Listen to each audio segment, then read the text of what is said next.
Mesdames, Messieurs, vous faites bien de suivre les programmes de la télé Tchad, qu'ils vous souviennent que 2 semaines après la mort du maréchal Idriss Déby Itno, un gouvernement de transition a été mis sur pied le 2 mai 2021 afin de résoudre aux inquiétudes relatives à l'avenir du Tchad. Durant cette période de transition, quelles sont donc les réalisations qui ont été faites en faveur de la femme? Que fait donc le ministère en charge du genre et de la solidarité nationale pour contribuer au bien-être social? Et pour en débattre, nous recevons sur ce plateau Mme Moudalbaï Noubandissem Apolline. Elle est secrétaire générale au ministère du genre et de la solidarité nationale. Bonjour madame et bienvenue sur ce plateau. Merci, bonjour. Je ne serai pas seul, j'ai à mes côtés Madame Noura Brahim. Bonjour. Bonjour Marc Alex. Ça va bien? Bien, merci. D'accord. Madame, est-ce que vous pouvez nous présenter votre ministère?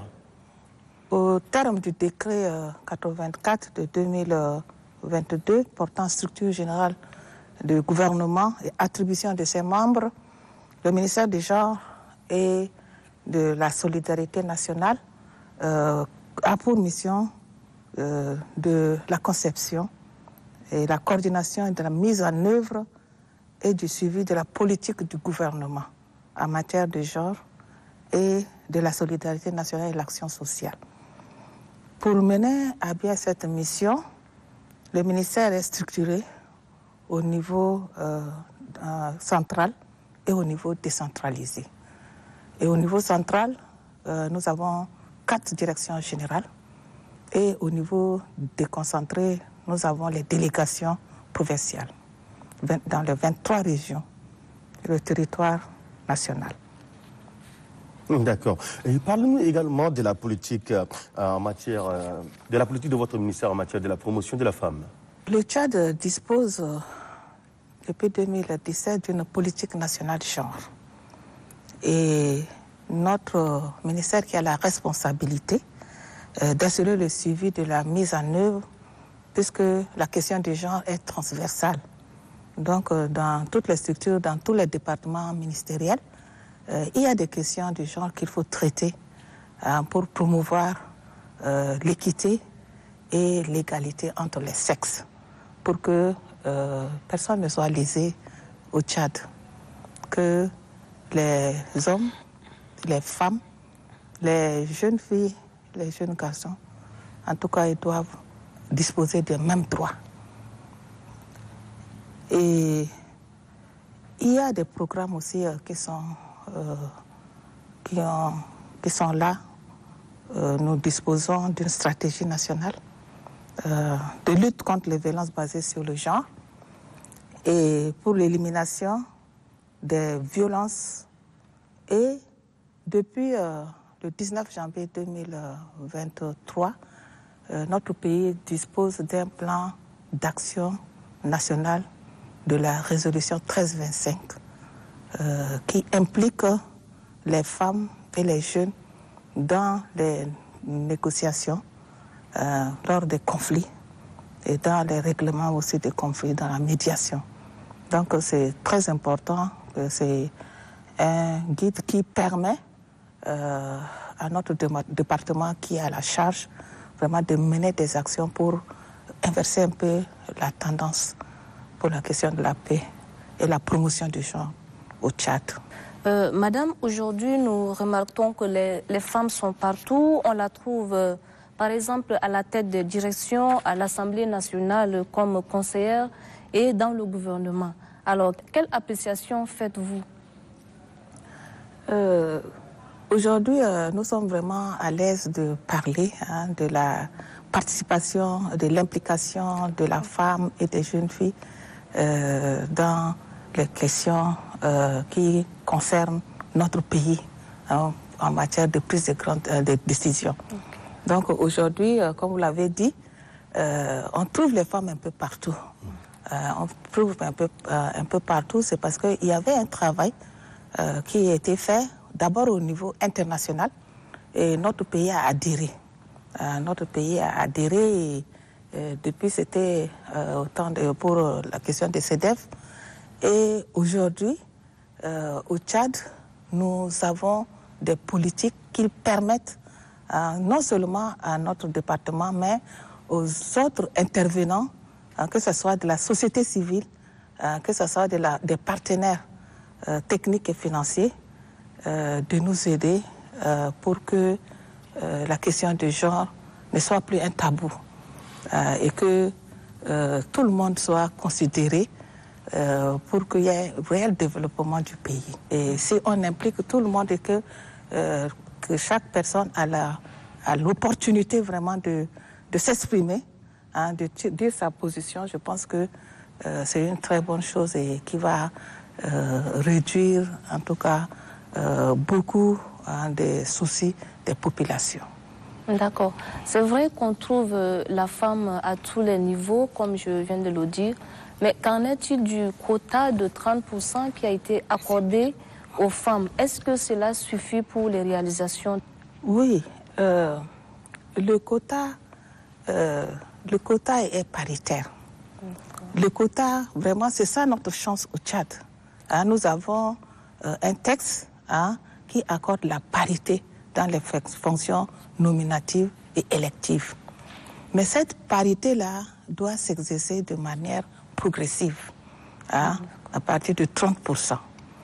Donc, si dans une structure ou bien dans un ministère, dans les nominations, on peut nommer soit 50% des femmes à des postes de décision, c'est bon. Soit on peut même faire une discrimination positive en accordant plus de 50%. Mais aujourd'hui, c'est un peu timide, mais il y a des efforts. Jusqu'à 30%, je pense que c'est observé. Okay. Donc, il y a une avancée. Il y a une avancée et vraiment, nous pensons qu'il faudrait encore continuer de travailler. Et comment continuer de travailler? Okay.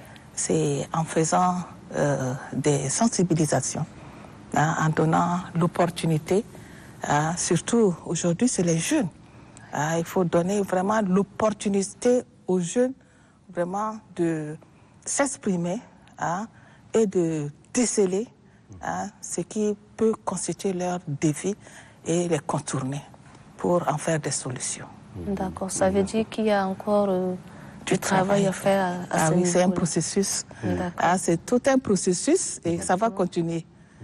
Nous le ferons aujourd'hui, vous aussi, vous allez faire votre tour, ainsi de suite. C'est tout un processus et on va aboutir à la fin à un monde meilleur, à un monde où vraiment tout le monde exerce d'une manière égalitaire. C'est comme un rêve, mais c'est des objectifs, il faut croire en cela. Tout à fait. Mais parlons d'efforts, madame. Que font concrètement les femmes pour pouvoir améliorer également leurs conditions? Les femmes elles-mêmes, elles doivent se mettre en exergue. Il ne faut pas qu'elles se sous-estiment.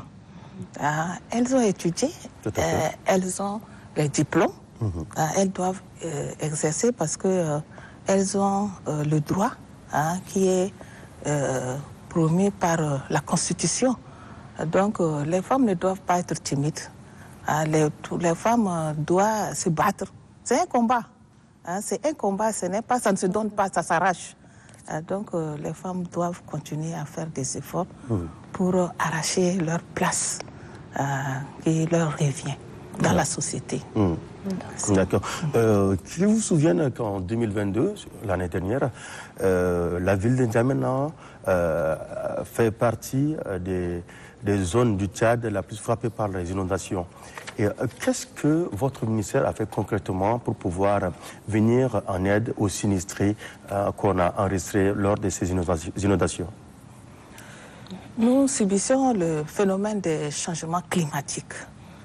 C'est ce qui a fait que notre pays aussi, suite aux pluies diluviennes et le débordement des eaux, son Excellence, le président de la République, chef de l'État, a, par décret, déclaré le Tchad état de catastrophe naturelle. Et c'est ce qui a permis à notre ministère, qui est chef de file, de pouvoir travailler avec tous les autres ministères. Il y a le ministère de l'aménagement du territoire, il y a aussi le ministère aussi de notre ministère même, et aussi le ministère de l'administration du territoire, et surtout le ministère des Finances, le plan, pour qu'en synergie, nous puissions travailler et soulager les souffrances des populations. Parce que beaucoup de familles étaient sinistrées. Les maisons étaient envahies d'eau. Donc, dans un premier temps, il faut d'abord assister les personnes qui étaient envahies d'eau. Et c'était même les génies militaires. Il faut noter ça. C'est en cette période difficile qu'on connaît les vrais amis. Il faut les féliciter sur cette tribune que le génie militaire a vraiment été d'un grand apport pour nous, non seulement avec humainement leur physique, mais avec leur matériel. Ils ont des gros engins qui ont vraiment permis vraiment d'arrêter un peu l'avancée vraiment de l'eau. Donc, nous avons sur les 23 provinces du Tchad, 19 ont été touchées par les inondations. Mais le cas de N'Djamena, la province de N'Djamena, c'est ça qui a vraiment attiré l'attention parce que N'Djamena est dans une cuvette. Et c'est ça qui a fait l'exception et que beaucoup d'efforts étaient focalisés au niveau de N'Djamena. Mais dans les autres provinces aussi, il y a eu beaucoup d'interventions du gouvernement en termes d'appui en vivre et non vivre, pour leur permettre vraiment de s'alimenter et de se protéger. Et aussi des abris. On a ouvert des sites de sinistrés. Donc, ces sites ont été soutenus aussi par les partenaires. Je ne vais pas citer parce qu'ils sont très nombreux. Et ça a vraiment fait son chemin. Et aujourd'hui, nous sommes en train de vouloir fermer les sites et que les sinistrés retournent chez eux. Voilà maintenant, là où nous nous trouvons. D'accord. J'allais justement vous demander, est-ce que cet apport continue toujours? Bientôt, la saison de pluie s'annonce. Alors, que fait le ministère pour les sinistrés qui ont encore, par exemple, les camps construits? Je pense que rien ne peut se faire au hasard. Je pense que il y a toutes les organisations humanitaires qui sont mobilisées avec le gouvernement pour apporter des réponses à ces sinistrés. Ils n'ont pas souhaité. C'est une catastrophe naturelle, c'est arrivé. Donc nous devons être vraiment proches des personnes qui ont été touchées par ces inondations. Et pour ceux dont les abris ne sont pas là, je pense que nous sommes en train de les aider. D'abord, par les vivres, et ensuite voir dans quelle mesure encore de les aider pour qu'ils s'apprêtent. Parce que la pluie est en train encore de s'annoncer. La pluie est déjà là. La pluie est déjà là, donc nous sommes dans la réflexion et dans l'action. Pour que demain, ce que nous avons eu l'année dernière, on a tiré des leçons pour que nous ne retombons pas encore sur les mêmes erreurs de l'année dernière, comme c'était l'effet surprise. Donc voilà, nous sommes sur la question et c'est tout le monde qui est sur ce sujet pour que solution durable. On le dit, les conséquences éduquent mieux, donc... c'est ça. Voilà. Les conséquences éduquent. Nous avons tiré les leçons pour que nous nous organisions au mieux. D'accord. On a vu aussi les distributions des vivres aux nécessiteux partout dans le pays. Cette action entre dans quel programme? Cette distribution est venue sur instruction des hautes autorités, en l'occurrence le président de la République, soucieux des conditions de vie des populations qu'il faut aider ceux qui sont vraiment, qui souffrent, les vulnérables. Il y en a. Le Tchad est aussi un pays pauvre, donc il y avait d'abord la pauvreté et encore la situation de catastrophes naturelles. Donc nous travaillons avec les professionnels. Nous travaillons avec les organisations de terrain qui sont très proches de nos cibles pour que nous leur distribuions des vivres et des non-vivres, surtout les vivres en ce moment, les populations sinistrées en feu. Et les partenaires nous ont beaucoup aidés. Ils ont mis à notre disposition, du ministère des Gens de la Solidarité nationale, des quantités de vivres pour aider. Et ce travail est en train de se faire jusqu'à aujourd'hui. Et les réunions avec tout le monde se poursuivent pour que nous trouvions vraiment des solutions, pour qu'il n'y ait pas de plaintes. Comme la situation est telle et que les cas sont nombreux, quand vous faites même une action, c'est comme une goutte d'eau dans la mer. Et il y a toujours des plaintes. Donc nous rassurons vraiment ceux qui sont vraiment dans des situations déplorables, de croire en ce que nous faisons et que nous souhaitons vraiment que ensemble, nous, avec les partenaires, nous aidons réellement ces personnes nécessiteuses pour qu'ils sachent qu'ils ne sont pas seuls dans la vie. D'accord. Merci beaucoup, Marc. D'accord. Mais on se souvient également que pendant cette période difficile, il y a des digues qui ont cédé. Mais quelles sont les dispositions que vous avez prises pour pouvoir rassurer la population qui, d'un moment à l'autre, va repartir encore chez elle et qui probablement va vivre encore la prochaine saison pluvieuse? Je pense que ce sujet relève plus du ministère des questions foncières. Mais il y a des réunions, nous aussi, nous faisons partie du comité de gestion des inondations. Donc, il y a même des réunions, je pense que ces jours-ci, nous avons déjà eu même des réunions pour que nous apportions vraiment des solutions. Parce que ça, c'est des gros travaux. Tout à fait. C'est des gros travaux qui nécessitent vraiment de gros investissements. Donc, je pense que ce n'est pas l'apanage d'un seul ministère, c'est l'apanage de tout le monde, surtout le ministère des Finances et le ministère du Plan, pour mobiliser les partenaires pour que quelque chose soit fait. Parce que nous jouons avec le temps maintenant. Nous jouons avec le temps. Les pluies sont précoces. Les pluies sont précoces, donc on ne peut plus attendre. Nous, en tant que ministère en charge du social, nous sommes en train de toujours rappeler qu'il faudrait que nous avancions ensemble et qu'on trouve des solutions pérennes pour les populations. Le gouvernement du Tchad a rendu gratuit les soins dans les hôpitaux et dans les centres de santé que nous disposons. Mais force est de constater également que certaines personnes se plaignent et disent que ce n'est pas vrai. Quelle est votre appréciation? Je voudrais rappeler que nos interventions, d'abord, c'est psychosocial. C'est le psychosocial.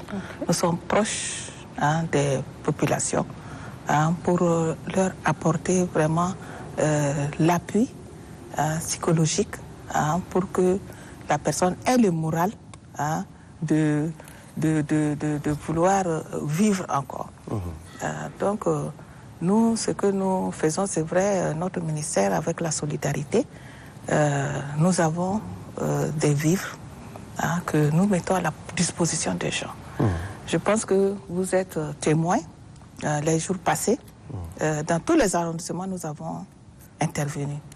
Et notre ministre, Mme Amina Priscille Longo, ministre du genre et de la solidarité nationale en son temps aussi, avait sillonné les provinces, beaucoup de provinces, pour aussi faire les mêmes actions pour que les populations croient aux actions du gouvernement, que les populations ne sont pas seules, l'État est là pour soulager leurs souffrances.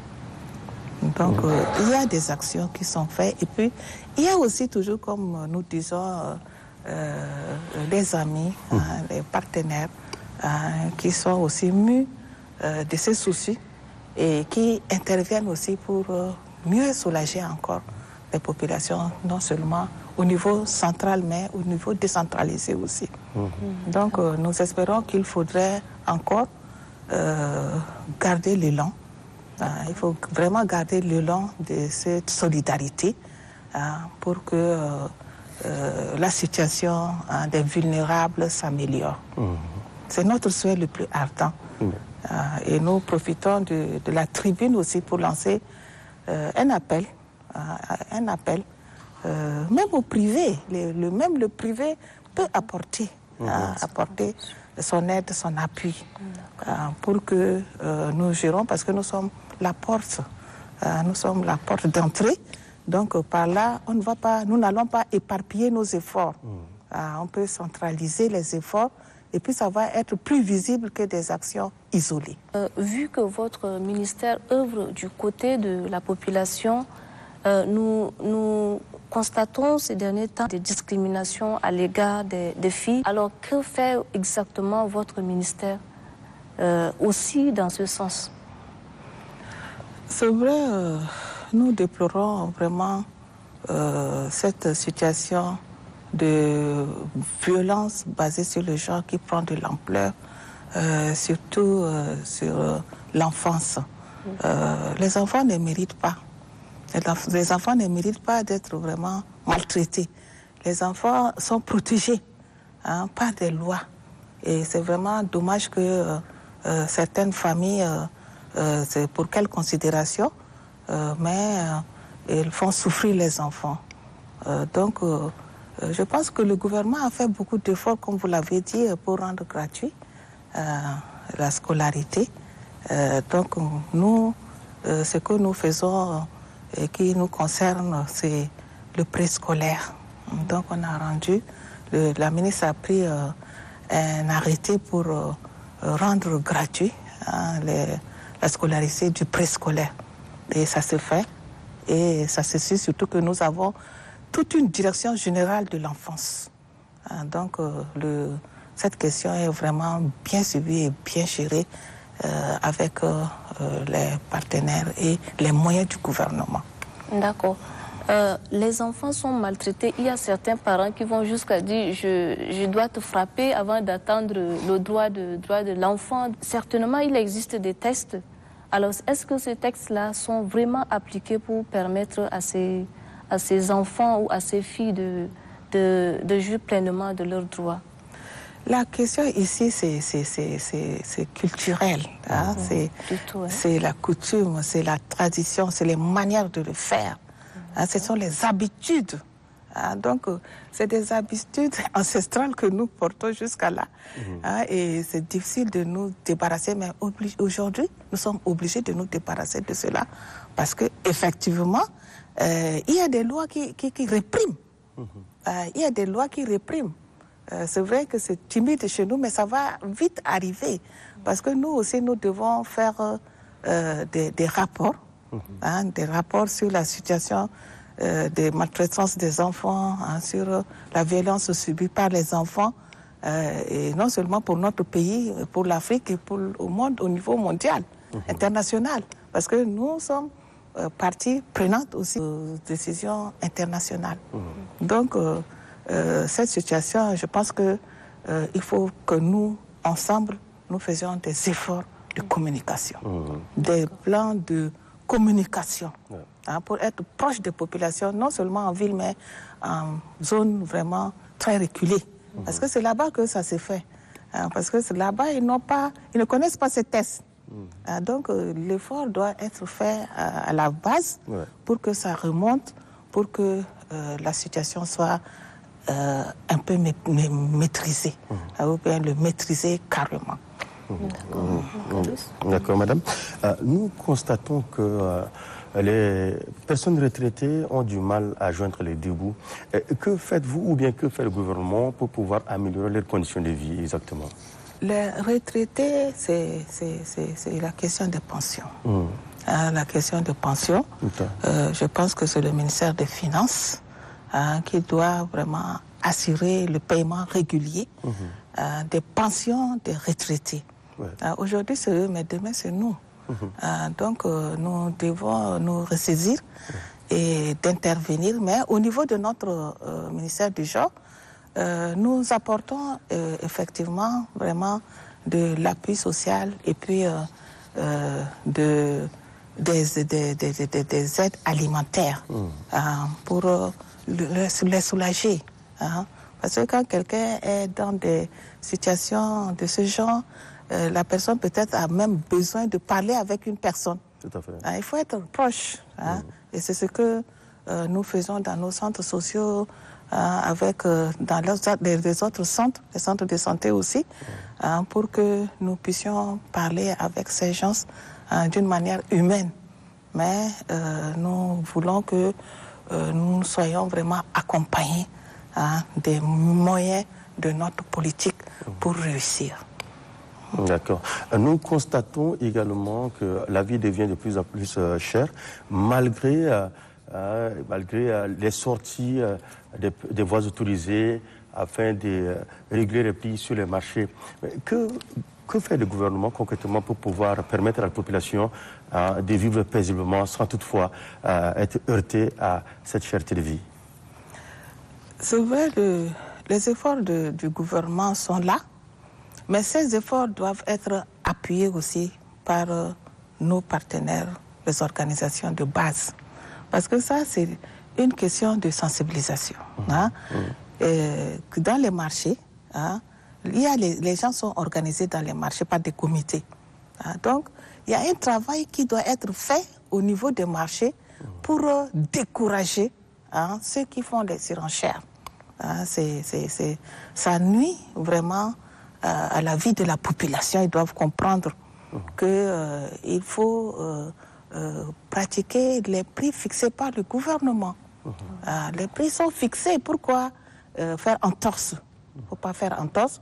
Et ce travail appelle à la synergie de tout un chacun, même la sécurité, même vraiment les organisations des droits de l'homme, les ministères.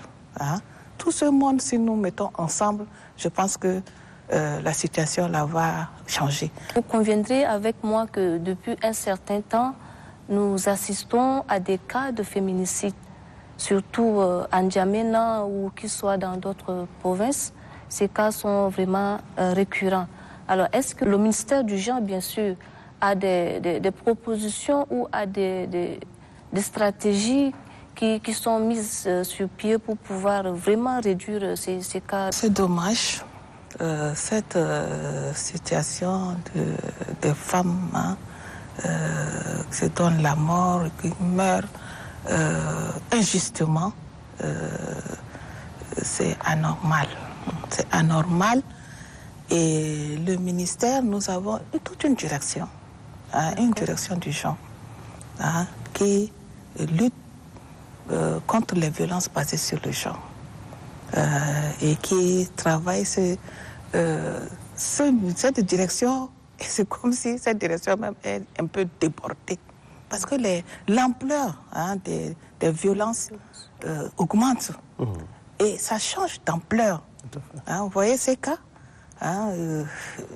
Est-ce que dans notre société, avoir une personne se lever comme ça pour se donner la mort? Dans nos villages, c'est inadmissible. Chez nous, c'est les Sahara, mais si tu te donnes la mort par le sang, c'est que c'est même toute ta famille qui est écartée.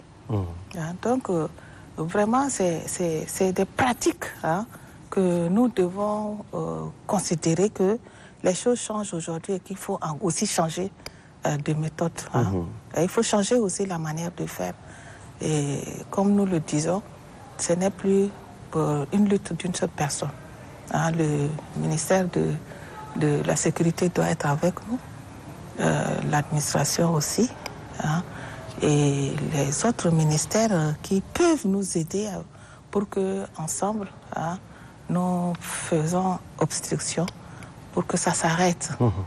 Parce que, comme nous l'avons dit, il faut faire des rapports. Et si dans nos rapports, il y a beaucoup de femmes ou bien des jeunes filles ou des jeunes garçons qui ont ces cas, il faut expliquer.